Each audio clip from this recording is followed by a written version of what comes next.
기도하겠습니다. 하나님 아버지 감사합니다. 주일 예배 후 3일간 우리 성도님들 각각 속한 처소에서 은혜로 지켜주시다가 이제 다시 하나님 만나 뵙고 기도하고 말씀으로 말씀하시는 주님의 음성 듣고자 수요 예배로 모였습니다.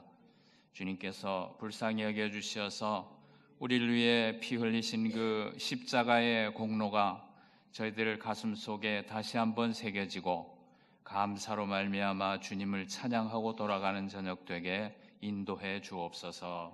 기도에 주님 주장하시고 은혜를 주시어서 하나님 받으시기 합당한 기도, 응답받는 기도 드릴 수 있는 이 저녁 되게 인도해 주옵소서. 예수님 이름으로 감사기도 드리옵나이다. 아멘.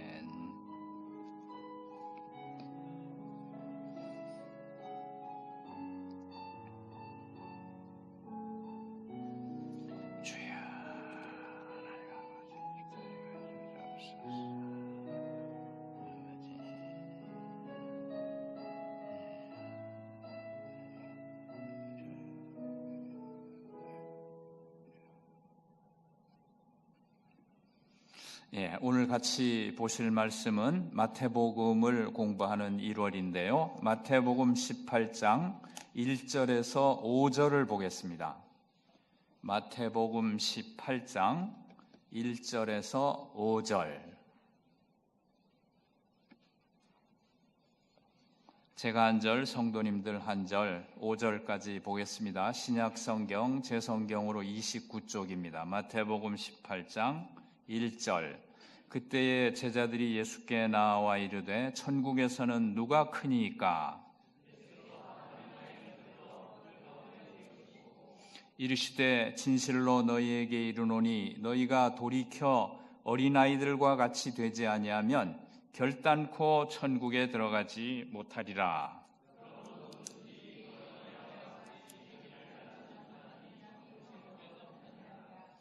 5절 같이 읽습니다. 또 누구든지 내 이름으로 이런 어린아이 하나를 영접하면 곧 나를 영접함이니라 하미니. 아멘.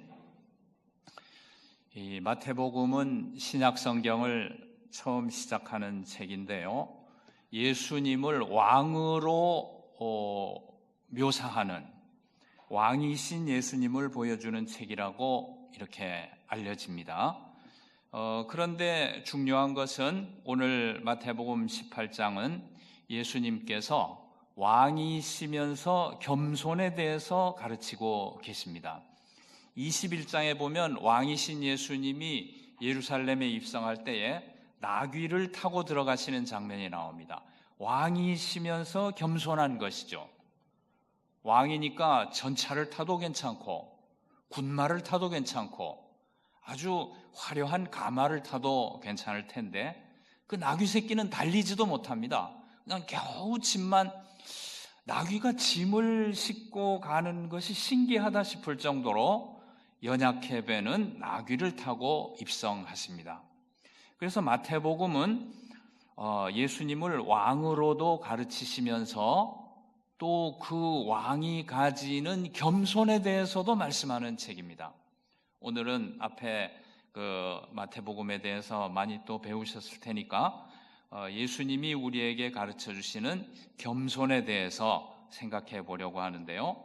18장은 예수님 교훈의 거의 마지막 부분입니다. 그런데 교훈을 하시는 내용이 겸손인데요. 왕이시면서 겸손을 가르치시는, 하나님께서 우리를 왕같은 제사장이요 택하신 족속이라 이렇게 부르실 만큼 우리를 아주 존귀하고 아주 높은 위치에 올려주셨는데, 그럼에도 불구하고 하나님의 백성이 가지고 살아야 될 덕목은 겸손이라는 것을 가르쳐 주십니다. 약해서 갖는 겸손이 아니고요, 강인한 겸손입니다. 말하자면 오늘 예수님의 교훈을 살펴보게 되면 먼저 친구들의 질문이 나오고 예수님의 답변이 나옵니다. 친구들의 질문이 뭐냐면 천국에서 누가 짱입니까? 여기 누가 크니까 우리말로는 그냥 who is big, who is great. 그냥 이제 비교급도 최상급도 아닌 그냥 단순하게 크니까 물었지만은 그 원문에는 보면은 누가 가장 큽니까? 이렇게 물었습니다. Who is the greatest in the kingdom of heaven? 하늘나라에서는 누가 가장 큽니까? 그러니까 우리 한국 사회만 1등이 되려고 경쟁하는 게 아니고요. 이 제자들도 보면은 누가 제일 큰가? 예수님 왕이라고 하니까 누가 예수님이 왕이 될 때에 영의정을 하고 좌의정을 할 것인가? 거기 관심이 많이 가 있었던 것이죠. 그러니까 말하자면 친구들은 무엇을 내가 구해야 되는지, 무엇을 질문해야 되는지 그걸 모르고 있었어요. 무엇이 예수 믿는 것에 대해서인지에 대해서 아직 잘 모르고 있었다는 것입니다. 그래서 바클레이는 이 본문을 주석하면서 제자들의 질문과 예수님의 답변을 계시적인 질문이요 계시적인 답변이다 이렇게 말을 하고 있습니다. 이 구절은 revealing question하고 revealing answer를 담고 있다. 무엇이냐면 우리 인간이 가지고 있는 오류, 신앙을 가졌다고 하면서도 아직 제대로 깨닫지 못하고 실수하고 있는 것, 인간 군상이 가지고 있는 모습을 적나라하게 보여주니까 그게 리빌링 퀘스천이고요. 그것에 대해서 하나님 나라의 본질이 무엇인가 하는 것을 가르쳐주기 때문에 또 리빌링 앤서예요. 참 주석가가 제목을 잘 붙였는데요. 제자들뿐만 아니라 우리에게도 똑같이 임할 수 있는 실수인 것입니다. 여기 보면은 흥미있는 것은 천국에서는 누가 가장 큽니까 할 때에 현재로 묻고 있습니다. 현재로. 우리는 이 본문을 보면 앞으로 천국이 임하면 누가 가장 크게 될 것입니까? 이런 뜻인 줄 생각하기가 쉬운데 Who is the greatest? 그러니까 미래도 관심 없어요. 지금 예수님이 왕이라고 할 때에 베드로가 잘났습니까? 야고보가 잘났습니까? 요한이 잘났습니까? 내가 1등 하고 싶은데 지금 과시하고 지금 인정받고 지금 명예를 얻는 게 중요하고 그것이 관심이기 때문에 예수님에게 누가 제일 크죠? 이렇게 질문을 하고 있는 것입니다. 무엇을 묻고 있는지 모르는 제자들입니다. 마태복음 20장 21절에도 보면은 야고보와 요한의 어머니가 나와서 야고보 요한이죠? 그 두 아들을 가지고 예수님께 간청하는 내용이 나옵니다. 이 나의 두 아들을 주의 나라에서 하나는 주의 우편에 하나는 주의 좌편에 앉게 해 주십시오. 지금 선거대책본부의 핵심 멤버들이니까 대통령이 되거든 한 사람은 좌의정, 한 사람은 우의정 해도 되죠. 어머니의 간구입니다. 무엇을 물어야 되고 무엇을 구해야 되는지 모르는 질문을 하고 있는 것입니다. 어쩌면 우리 인간 일반의 모습인지도 모르겠습니다. 예수님 앞에 나올 때에 빈손 들고 나는 아무것도 할 수 없습니다. 또 심지어 신앙이 성장해가지고 나는 하나님 앞에 전적으로 부패한 죄인입니다. 이렇게 나오고서도 시간이 지나면서 자꾸만 내 조직에서 좀 더 많은 권력을 확보하고 좀 더 존경을 받고 좀 더 높은 위치에 올라가려고 그렇게 하게 되기가 쉬운 거지 않습니까? 다른 교단 얘기를 해서 죄송합니다만 큰 교단에서 총회장 하려고 얼마나 암투와 이런 부패가 많은지 우리 신문이나 이런 보도를 듣기도 싫을 정도로 사람이 늘 가질 수 있는 그러한 오류를 여기 제자들이 보여주고 있는 것입니다. 그런데 이때 예수님께서 작은 어린 나이 하나를 불러 세우셔서 그 가운데 세우시고 이렇게 말씀하십니다. 질문하는 건 좋아. 근데 질문이 틀렸어. 생각을 바꿔. 그러면서 하시는 말씀이 무엇이냐면 3절에 너희가 돌이키라는 것은 지금 질문이 잘못된 방향으로 되고 있다는 것이죠. 돌아서 해야 된다는 거예요. 그 질문이 아니고 이 어린아이들과 같이 되지 아니하면 결단코 천국에 들어가지 못하리라. 어린아이처럼 낮아지는 것이 천국에 들어가는 조건이고, 그 다음에요 4절에 보면 그러므로 누구든지 이 어린아이와 같이 자기를 낮추는 사람이 천국에서 큰 자니라. 아이처럼 되지 아니하면 천국에 들어가지 못하고, 이 작은 아이처럼 자기 자신을 겸손하게 낮추어야 천국에서 큰 자이다. 아이처럼 겸손해지는 게 첫째는 천국에 들어가는 조건이고, 두 번째는 거기서 크게 되는 조건이고, 이렇게 말씀해 주십니다. 세상이 추구하는 가치와는 전혀 다르죠. 우리 예수 믿는다는 것은 다른 사람들과 꼭 같이 새끼 밥 먹고 직장에 가서 열심히 일해야 되고 상사에게 복종해야 되고 거래선에 마음이 없는 웃음을 던져야 되고 비굴하지만 참아야 되고 뭐 그렇게 다 같이 살지만은, 그리고 또 하나님 주시는 복을 받아서 책임 있는 위치에도 올라가고 재산도 많이 쌓이게 되고 아이들도 잘 되고 뭐 이렇게 많은 것을 얻게 되지만, 그러나 여전히 기독교인이 가져야 할 가치는 무엇이냐면 돌이켜 어린아이처럼 자신을 낮추는 것입니다. 이렇게 살아갈 때에 이 세상을 살아가는 우리의 항해가 안전한 거예요.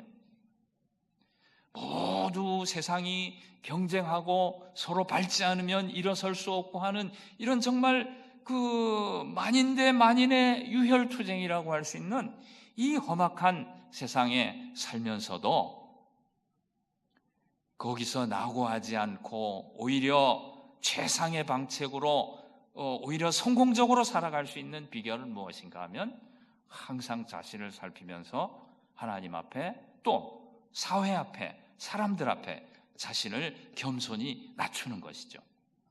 그러면 손해볼 것 같네. 그렇지가 않은 것입니다. 그것이 천국의 법칙이고 그것이 영적으로도 승리하는 법칙이고 이 세상에 살아가는 데에도 굉장히 유효한 삶의 원리가 된다는 것을 곰곰 생각해 보면 우리가 알 수 있는 것입니다. 어쨌든 예수님께서는 제자들에게 말씀하시기를, 또 오고 오는 세대 우리에게 말씀하시기를, 우리가 예수님을 따르는 제자들이니까 이 사람들은 왜 이렇게 무식한 질문을 했을까? 이렇게 말할 문제가 아니죠. 우리에게 생길 수 있는 문제이고 우리가 늘 할 수 있는 질문인데, 예수님께서는 잠깐 돌이켜 겸손하는 길을 가는 것이 삶의 진정한 지혜이고 영생을 경험하는 길이고 또 이 땅에 사는 동안 승리하는 길이라는 것을 우리에게 가르쳐주고 계신 것입니다. 성경은 이 겸손이란 주제를 거듭 말씀합니다. 굉장히 중요한 것 같아요. 누가복음 10장 13장 30절, 마태복음 20장 16절에도 보면 나중된 자가 먼저 되고 먼저 된 자가 나중되리라 이렇게 말했고요. 마태복음 19장 30절, 마가복음 10장 31절에 보면 먼저 된 자가 나중되고 나중된 자가 먼저 되리라. 같은 말인데 이렇게 바꿨습니다만은 앞서려고만 하는 그것이 아니고 오히려 낮추고 겸손한 자를 하나님이 높이 쓰시고 영적으로 승리하게 하시고 세상에서도 복되게 하신다. 그런 진리가 여기 담겨 있는 줄 압니다. 우리 삶에 대해서 어떻게 사는 것이 지혜로운 삶인가? 인생의 기술에 대해서 가르치는 잠언도 겸손에 대해서 수없이 말하고 있어요. 얼마나 중요하면 이렇게 말을 할까? 우리가 한번 막 뛰어가다가 잠깐 서서 생각할 필요가 있는 것이죠. 잠언 3장 34절에 보면 진실로 그는 하나님이죠. 그는 거만한 자를 비웃으시며 겸손한 자에게 은혜를 베푸시나니.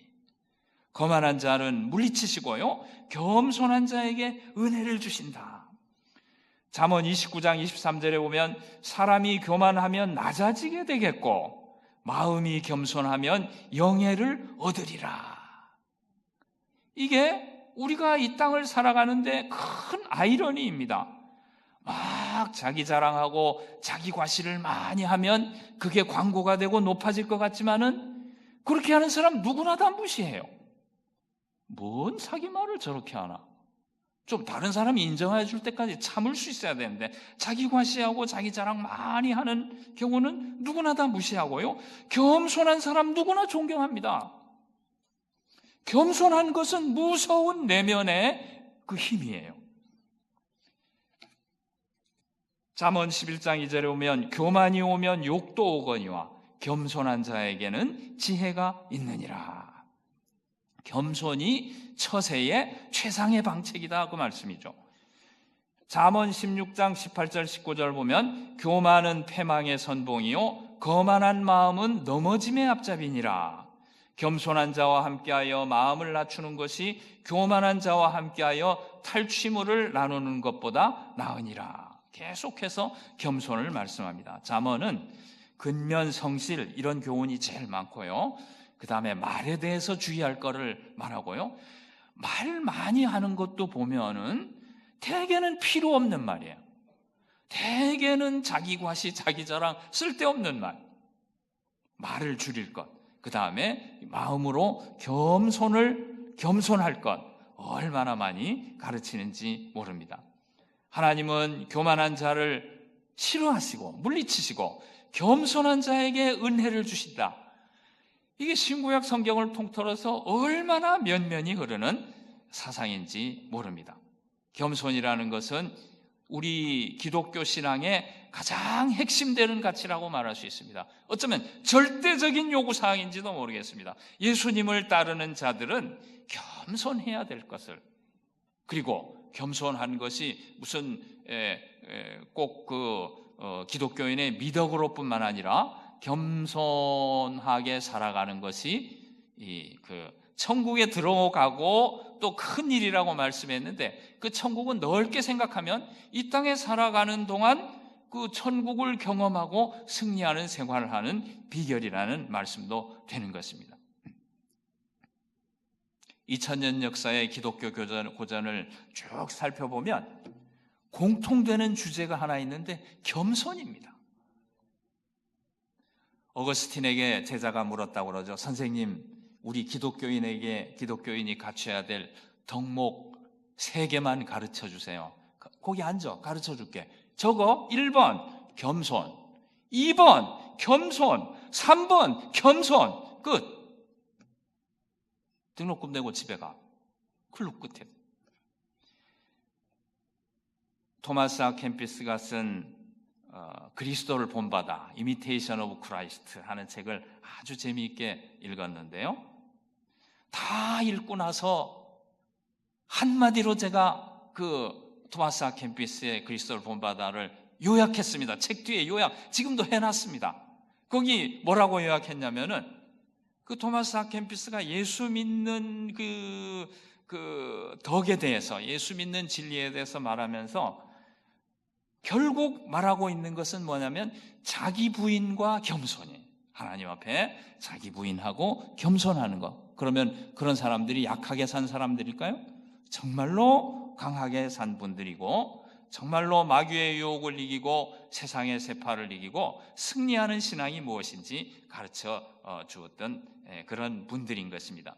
하나님이 왜 교만한 자를 미워하실까요? 막 교만해가지고 이렇게 다니면 꼴 보기 싫으니까, 너무 다른 사람들이 막 잘난 체하면 내가 밀릴 것 같으니까, 그런 게 아니죠. 교만하게 되면은 리얼리티, 현실을 왜곡하게 되기 때문입니다. 정말로 봐야 될 현실을 왜곡하게 되고, 또 한 가지는 사람의 마음 속에 다른 사람을 이해하고 동정하는 마음이 생기지 못하게 하는 거예요. 제가 이거 영어로 이제 공부해 와서 그렇게 되어 있는데요. 하나님께서 교만한 자를 밀어내시고 미워하시고 교만하지 말라고 말씀하시는 이유는 뭐냐면, 첫째는 Pride distorts the reality. 교만하게 되면 리얼리티를 왜곡하는 거예요. 어떤 리얼리티입니까? 내가 누구인가? 그리고 하나님은 어떤 분인가? 그리고 이 세상은 어떻게 돌아가나 하는 게 전부 왜곡해서 잘못 보게 된다는 거예요.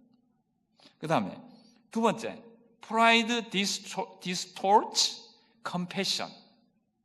교만하게 되면 마음속에 우리 인간이 가져야 되는 이해와 동정심을 왜곡하게 된다는 거예요. 자, 첫 번째, 겸손해야 하나님을 알고 나를 알 수 있는 것입니다. 교만하면 하나님을 알 수 없고 나를 알 수가 없는 것이죠. 왜 예수를 안 믿는데요? 내 주먹을 믿어라. 내가 왜 죄인이냐? 내가 왜 지옥 가? 그럼 교회 나올 수가 없는 것이죠. 예수님 믿고 하나님 앞에 예배하러 나온다는 것 자체가 겸손 중요한 관문을 통과한 것이죠. 겸손은 어떤 무슨 유교에서 가르치는 것처럼 무슨 덕목을 말하는 것이 아닙니다. 무슨 덕목을 새로 개발하는 것이 아니고요. 자신을 아는 것이 겸손이죠. 자신을. 자기 자신의 본질을 아는 것이 겸손이죠. 그 얼마나 중요합니까, 우리 신앙에? 자, 그런데 겸손은 두 가지라고 말할 수 있습니다. 어떻게 말할 수 있냐면, 겸손은 존재적 겸손이 있고 윤리적 겸손이 있어요. 일부러 말을 어렵게 하려는 것이 아니고요. 어떻게 생각해야 되냐면은, 겸손해야 되는데 내 마음이 어떻게 겸손해야 되냐면, 하나님은 무한히 크신데 나는 한없이 작다는 것을 알아야 되는 것이죠. 아는 것 같은데 잘 인정을 안 하고 살게 되니까 우리 존재로서의 겸손, 하나님은 크시지만 나는 한없이 작다. 하나님은 우리 이해와 지각을 넘어서시는 크신 분이라는 것을 알고 살아가는 것이 신앙의 자세입니다. 두 번째, 윤리적 겸손은 무엇인가 하면은, 하나님은 온전히 의로우신데 나는 이 온전한 의에 이르지 못하고 전적으로 부패한 죄인이다. 하나는 하나님의 크심에 대해서 나는 한없이 작은 존재라는 겸손이고, 또 하나는 하나님은 의로우신데 나는 전혀 의롭지 못하다 하는 겸손입니다. 그러니까 존재로서의 겸손, 윤리적 차원에서의 겸손, 이 두 가지 이 겸손이 바로 나 자신을 알아가는 것이 되는 것이죠. 존재적 겸손, 하나님은 크신 분인데 나는 한없이 작고 내 생각은 제한적이고 내가 옳다고 생각하지만은 그릇된 것일 경우도 많고 스스로 작은 것을 알고 살아가는 것입니다. 저도 쭉 살펴보면 예수 믿게 된 과정이 겁없이 내가 모든 걸 할 수 있다고 생각하고 덤비다가 낭패해서 예수를 믿게 되었습니다. 내가 형편없이 작다는 것을 배워온 것이 예수 믿어온 길로 생각이 됩니다. 내 계획, 내 야망이 꺾일 때에 내가 뭘 할 수 있다고 생각하고 막 계획하고 이렇게 꿈을 가지고 있었는데 그것이 꺾였을 때에 충격을 받고 밥도 못 먹고 죽을 것 같아요. 그래 예수 믿기 시작한 것 같습니다. 우리 예수 믿는 과정은 처음은 존재적 겸손으로 시작해서 깊이 가서는 윤리적 겸손에까지 내 힘으로 내 인생을 다 주장하고 억압할 수 없는 것을 알게 되어 하나님 앞에 엎드리고, 나아가서는 그 본질적인 원인이 내가 약한 것뿐만 아니라 죄인이라는 데에 있다는 것을 깨닫고 하나님 앞에 나는 전적으로 부패한 죄인입니다, 이렇게 나아가게 되는 것이 우리 신앙을 배워가는 과정이 아닌가 합니다. 존재적 겸손에 대해서 생각할 때에 만약에 우리가 예수를 믿고 살아가면서도 어떤 일이 내 뜻대로 안 된다고 생각될 때는 꼭 두 가지를 기억해야 될 것 같습니다. 첫째는 하나님은 우리 지각과 이해를 넘어서시는 크신 분이시다. 우리는 하나님을 생각할 때에 내 생각, 내 수준으로 생각하기 쉽지만은 성경이 가르치는 것은 하나님은 측량할 수 없는 분이다, 불가해한 분이다 라는 것을 거듭해서 가르칩니다. 영어로 unfathomable 이렇게 말하고요, unsearchable, 측량할 수 없고 헤아릴 수 없고 불가해한 분이다. 이사야 55장 8절 9절에 보면 내 생각은 너의 생각과 다르고 내 길은 너의 길과 다르고 하늘이 땅보다 높음 같이 내 길은 너의 길보다 높으며 내 생각은 너의 생각보다 높다, 그렇게 말씀합니다. 우리는 내 뜻대로 무엇이 되지 않으면 하나님이 나를 버리셨나 보다, 왜 이러실까, 내가 무슨 잘못을 해서 이러는 걸까, 이렇게 바로바로 내 수준에서 생각하기 쉽지만은 늘 우리가 기억하고 내 뜻대로 무엇이 안 된다고 생각될 때에도 당황하지 않아야 되는 것은 하나님은 측량할 수 없는 지혜와 불가해한 능력을 가지고 우리를 도와주시는 분이라는 것을 기억해야 되는 것입니다.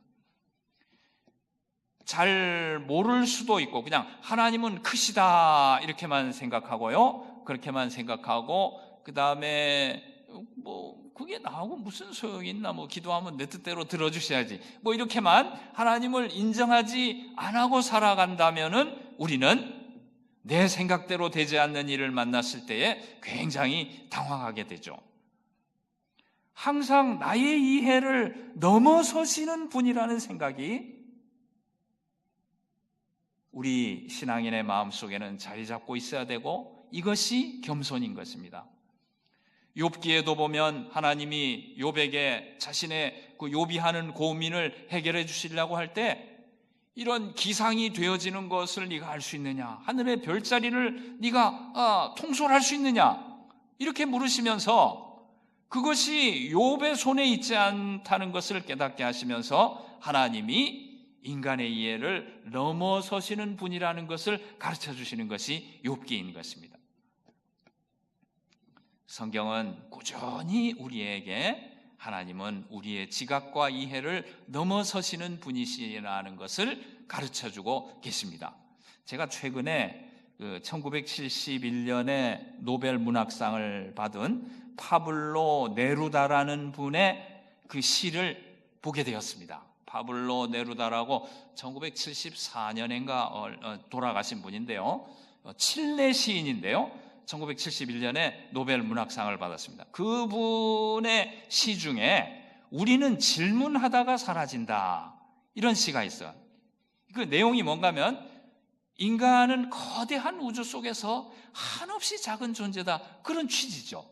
근데 하나님을 믿는 분이었는지는 모르겠는데 그냥 자연의 자연을 보면서 자연의 너무나 경외스러운 이런 신비 앞에 지은 시인데, 여기다가 욥기적인 신앙, 지금 말씀드린 이사야 55장 같은 신앙을 넣으면 하나님에 대한 이해도 굉장히 도움이 될 것 같습니다. 우리는 질문하다가 사라진다. 시가 이렇게 갑니다. 어디에서 도마뱀은 꼬리에 덧칠할 물감을 사는 것일까? 어디에서 소금은 그 투명한 모습을 얻는 것일까? 어디에서 석탄은 잠들었다가 검은 얼굴로 깨어나는가? 젖먹이 꿀벌은 언제 꿀이 향기를 처음 맡을까? 소나무는 언제 자신이 향을 퍼뜨리기로 결심했을까? 오렌지는 언제 태양과 같은 믿음을 배웠을까? 연기들은 언제 공중을 나는 법을 배웠을까? 뿌리들은 언제 서로 이야기를 나눌까? 별들은 어떻게 물을 구할까? 전갈은 어떻게 독을 품게 되었고 거북이는 무엇을 생각하고 있는 거지? 그늘이 사라지는 곳은 어디일까? 빗방울이 부르는 노래는 무슨 곡일까? 새들은 어디에서 마지막 눈을 감을까? 왜 나뭇잎은 초록색이지? 우리가 아는 것은 한 줌 먼지만도 못하고 짐작하는 것만 산더미 같다. 그토록 열심히 배우건만 우리는 질문하다 사라질 뿐이다. 이 사람이 예수 믿었으면 참 잘 믿었을 분 같은데 나중에 행적은 모르겠습니다만은 하여간 정치인이고 외교관이었는데, 하나님은 우리 이해로 담을 수 없는 분이신 것입니다. 예수 안 믿는 사람도 이렇게 세상을 보면 너무나 큰 신비를 보게 되는데, 우리 신앙인들은 그것이 하나님이 손길로 만드신 것이고 하나님의 큰 신비이고 하나님이 우리 지각과 이해를 넘어서시는, 우리는 질문하다가 끝나는 한 줌 먼지밖에 될 수 없는 존재이지만 하나님만이 아시는 신비라 하는 것을 우리는 깨달을 수 있습니다. 하나님은 우리 지각과 이해를 넘어서시는 크신 분이라고 말씀드렸는데요. 그러면 존재가 크기만 한 것입니까? 그건 우리와 무슨 상관인데? 이렇게 되겠죠? 존재가 크기만 하신 것이 아니라 우리를 인도하시는 인도 또한 크신 분인 것입니다. 말하자면 하나님이 크시다는 것은 우리를 가장 안전하고 가장 복된 길로 인도하고 계시다는 보장도 되는 것이에요. 하나님은 영어로 말해볼까요? 하나님은 Big Being, 존재가 크다 말이에요. Big Being으로만 끝나는 것이 아니고 Big Guidance를 하고 계신 것이죠. 우리는 이해 안 되고 우리는 내 마음에 들지 않는 일들이 많이 생기지만은, 그러나 하나님은 우리 지각과 이해를 넘어서시는 그 지혜와 그 능력으로 우리를 가장 안전하고 가장 복되게 인도하고 계신 것입니다. 이걸 섭리라고 부르는 것이죠. 섭리에 대한 믿음도 겸손이 되는 것이죠. 우리는 모르지만, 우리는 이해 안 되는 것이 많지만은 하나님은 우리가 걱정할 필요가 전혀 없을 정도로 가장 완전한 방식으로 우리의 삶을 인도하고 계신 것입니다. 기도하고 모두 맡기면 되는 것이죠. 뜻대로 안 된다고 당황하거나 괴로워할 필요가 없는 것입니다. 뜻대로 안 되고 내 계획대로 안 되면은 더 잘된 것이죠. 100번 잘된 것이죠. 우리 인생에 하나님의 뜻이 있다는 것을 항상 우리에게 보여주시는데 하나님은 굉장히 열심이신 것 같아요. 내가 이렇게 됐으면 좋겠는데 그렇게 안 되어지고 더 좋은 방향으로 더 잘되게 인도하시는 수가 얼마나 많으신지.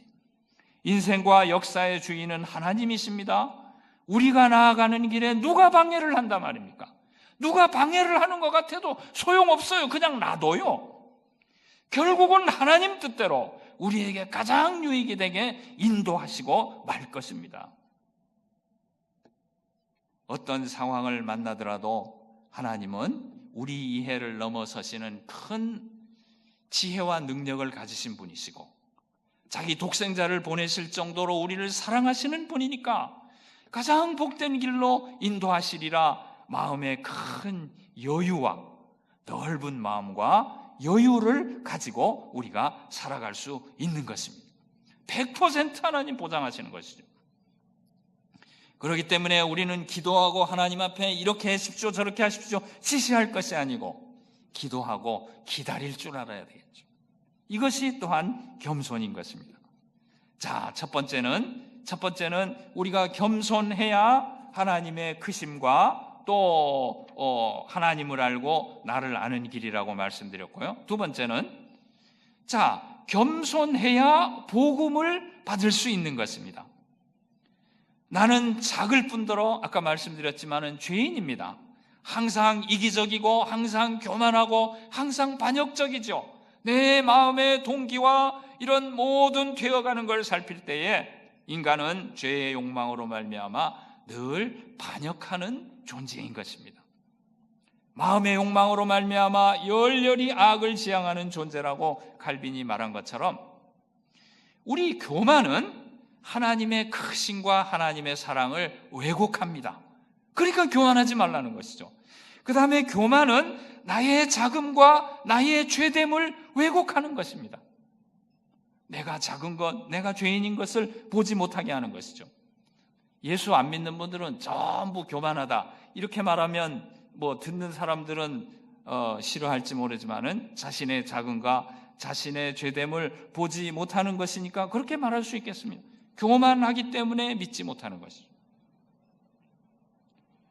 나의 전적 부패에도 불구하고 하나님은 나를 사랑하시고 구원해 주셨습니다. 그리고 지금도 사랑하십니다. 필립 얀시는 하나님의 은혜에 대해서 이렇게 말했습니다. 하나님의 은혜는 무엇인가? 하나님이 나를 좀 더 사랑하게 하실 수 있도록 내가 할 수 있는 것이 아무것도 없고, 또 하나님이 나를 덜 사랑하게 하도록 내가 할 수 있는 아무것도 없다. 이것이 은혜이다. 이런 말을 했어요. There's nothing I can do to cause God love me more. There's nothing I can do to cause God love me less. 하나님은 우리가 뭘 조금 더 했다고 더 사랑하시고, 뭘 덜 했다고 덜 사랑하시고, 우리 하는 거 보고 사랑하시는 분이 아니라 하나님은 자신이 가지신 은혜로 그냥 우리를 사랑하시는 거예요. 내가 무엇을 어떻게 해서 하나님이 나를 더 사랑하게 할 수 있는 아무것도 없고, 내가 뭐 어떻게 잘못해서 하나님이 날 덜 사랑하게 할 수 있는 아무것도 없고, 하나님의 사랑은 하나님이 나를 사랑하시기 때문에 그냥 내가 있는 그대로 사랑해 주시는 그것이 사랑이라는 것입니다. 그냥 우리를 사랑하셨고 그냥 지금 우리를 사랑하고 계십니다. 우리가 부모가 돼 보니까 압니다. 아이들이 착하든 말썽을 피든 그 조건 봐서 사랑하나요? 내 새끼 사랑하는 건 내 새끼니까 그냥 사랑하는 거지. 내 새끼이기 때문에 기쁘기도 하고 내 새끼이기 때문에 괴롭고 마음 아프기도 하지만 사랑하는 건 마찬가지죠. 뭘 더해서 사랑받고 뭘 못해서 덜 사랑받는 그런 사랑이 아니고요. 그건 불교, 삼신각신아이고, 우리 기독교 복음은 사실은 뭘 더하고 덜할 수가 없는 존재입니다. 우리가 전적으로 하나님을 반역하는 존재이기 때문에 내가 무엇을 해서가 아니고 하나님께서 그냥 있는 그대로 사랑해 주시는 그 사랑을 받고, 그러면 뭔가 우리가 사랑하는 건 뭔가 받아놓고 감사해서 순종하는 것이죠. 받기 위해서 뭘 해서 이렇게 하나님 앞에 사랑을 구걸하는 것이 아니고 그냥 못났어요. 뭘 할 수 있는 게 아무것도 없어요. 뭐 더 잘해봤자 그거 빵이고 못해봤자 빵이고 그냥 하나님의 은혜를 받고, 그러니까 이 튤립이라는 교리에도 있지만 우리는 전적으로 부패한 존재이지만 무조건적인 하나님의 사랑 때문에 저항할 수 없는 그 하나님의 은혜를 받고 또 천국에 가기까지 끝까지 지키시는 은혜 가운데 살아가면서 우리는 구원받고 영생을 누리는 것입니다. 구원받고 영생을 누리는데 우리가 무엇을 잘하고 못하고가 관계 있는 게 아니고요, 형편없이 못하고 조건이 부족하고 조건이 절대적으로 부족하고 아무것도 없지만은 하나님의 은혜로 말미암아 우리는 구원받고 영생을 누리기 때문에 받아놓고 살아가는 것입니다. 받아놓고 감사하고 순종하는 것입니다. 우리 기독교 신앙은 우리 자꾸 그렇게 생각하고 싶죠. 이거 내가 헌금을 덜해서 경제적으로 어렵나? 주일날 빼먹었더니 이런 일이 생기나? 이렇게 생각하기도 쉬운데, 물론 다 바르게 하려고 해야 되겠지만요, 우리가 받은 은혜는 내가 하나님이 어떤 은혜를 주시도록 조건 짓는 게 아니고 하나님이 다 사랑하셨는데 그 다음에 우리는 그 받은 것에 감격하면서 하나님 말씀에 순종해 나가는 거죠. 순종하기 때문에 뭘 받는 것이 아니고, 기독교 신앙을 두 마디로 요약하라고 한다면 감격과 순종이죠. 늘 감격 가운데 순종. 우울과 구걸이 아닙니다. 감격과 순종인 것입니다. 우리 성도님들, 제가 지지난주 13일 또 인천에 가서 어느 찬양대 예배 설교하라고 해주셔서 찬양에 대해서 설교했는데요, 찬양이 바로 하나님을 시인하는 기도인데 늘 그런 생각이 듭니다. 하나님 앞에 달라고 하는 것은 많은데 우리에게는 시인하는 신앙이 절대로 부족한 것 같아요. 제 얘기를 하는 것입니다. 예수님은 우리를 사랑하셨고 또 지금도 사랑하십니다. 우리 한국교회는 달라는 신앙은 강점이 있는데 시인하는 신앙은 절대적으로 부족한 것 같아요. 탄식기도는 강하지만은 찬양기도에 대해서 겸손은 나의 나됨을 알고 복음으로 구원하시고 사랑하시는 하나님을 알고 그 하나님을 사랑하는 것입니다. 하나님께서 이미 주신 은혜를 감사할 수 있는, 그래서 감사할 것뿐이죠. 우리 기독교인의 신앙생활이라는 것은 감사해서 이것을 찬양하며 순종하며 살아가는 것이라고 말할 수 있겠습니다. 자, 마지막으로 세 번째는 교만은 동정하는 마음을 왜곡할 수 있습니다. 인간관계 전반을 왜곡시킬 수 있습니다. 교만은 동정을 왜곡한다 말씀드렸죠. 교만하면 곤경에 처한 이웃을 못 보게 하고 깔보고 동정하는 마음을 막는 것입니다. 진정한 겸손은 낮은 자의 위치에 가서 낮은 자를 공감할 수 있고 사랑의 손길을 펼 수 있는 덕목인데, 사람을 이해하고 사람을 동정하는 착한 마음이 겸손에서 나오는 것인데, 예수 그리스도의 마음이 무엇이냐? 빌립보 2장 3절에 보면 아무 일에든지 다툼이나 허영으로 하지 말고 오직 겸손한 마음으로 각각 자기보다 남을 낮게 여기고, 그 대인관계에 있어서도 겸손한 마음을 갖는 거예요. 욥의 친구들의 실수가 무엇입니까? 교만한 거죠. 친구를 어떻게 고쳐보겠다, 하나님을 내가 변호하겠다. 그러니까 불쌍한 욥을 이해하기는커녕 욥을 왕따시키고 욥을 더 곤경으로 몰아갔던 것입니다. 겸손은 덕목이기 이전에 하나님을 알고 나를 알고 복음을 받고 복음으로 살 수 있는 그러한 기초가 되는 것입니다. 겸손은 약해서 갖는 것이 아니고요, 내가 하나님을 알고 그리스도의 복음을 만난 이 든든한 배경이 안에 있기 때문에 내면에 있는 그 위대한 힘이 겸손이란 꽃으로 밖으로 피어나는 것입니다. 하나님을 아버지로 모시고 예수 그리스도의 복음으로 구원받은 우리는 강인한 내면의 힘을 가질 수 있는 것입니다. 하나님 앞에는 늘 겸손하게 엎드려서 기도하고 또 이웃을 향해서는 남을 낮게 여기고 이해하고 동정하는 온유한 성품으로 우리는 살아갈 수 있는 것입니다. 좀 힘있게 겸손할 필요가 있다고 생각합니다. 전 주위에도 이렇게 친구들이 많은데요, 자기 과시하고 자기 자랑하고 막 말하는 사람 내용이 부실해요. 말수가 적고 겸손한 분 백발백중 목회도 잘하시더라고. 겸손은 우리 내면이 가지고 있는 위대한 힘입니다. 하나님 앞에 나는 한없이 작은 존재입니다, 그리고 죄인입니다 하는 것이 얼마나 강력한 힘인가요? 그리고 그리스도를 내 안에 가지고 있기 때문에 우리는 강인한 내면의 힘을 가지고 있는 것입니다. 힘있게 겸손할 필요가 있고 그 겸손이 천국으로 들어가는 길이며 세상에 천국을 보여주는 길이 되기도 하는 것입니다.